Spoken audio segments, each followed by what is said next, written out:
sinabi namin sa inyo, dapat magtatag tayo ng pansariling pananalangin. Yung ating mga pagpapanata, hindi lang pansarili, pati yung ating sambahayan. Merong mga panalangin, merong mga pagpapanata. Anong dahilan? Yan po ang ating panlaban sa lahat ng problema na darating sa ating buhay. Kahit na gaano kabigat na suliranin, yan ang ating kinakailangan. Yung tayo ay marunong manalangin. Ano dahilan?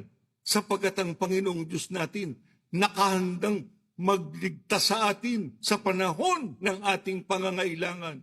Ano lang ang kinakailangan? Matuto tayong lumapit sa Kanya. Matuto tayong manalangin sa Kanya. Gawin natin yung totohanang pananalangin sa Kanya. Hindi niya tayo pababayaan. Hindi lang tayo basta tutulungan. Bibigyan pa tayo ng ikatitibay natin at ikalalakas natin at lalo na ng kapangyarihan na kailangan natin para tayong makalampas sa lahat ng pagsubok na yan sa ating buhay. Kaya, wala pong dahilan para isipin natin na hindi natin makakaya ang problema. Hindi natin makakaya ang pagsubok. Hindi natin makakaya ang kaligaligan. Ang mga suliranin, makakaya natin yun sapagkat hindi tayo pababayaan ng ating Panginoong Diyos.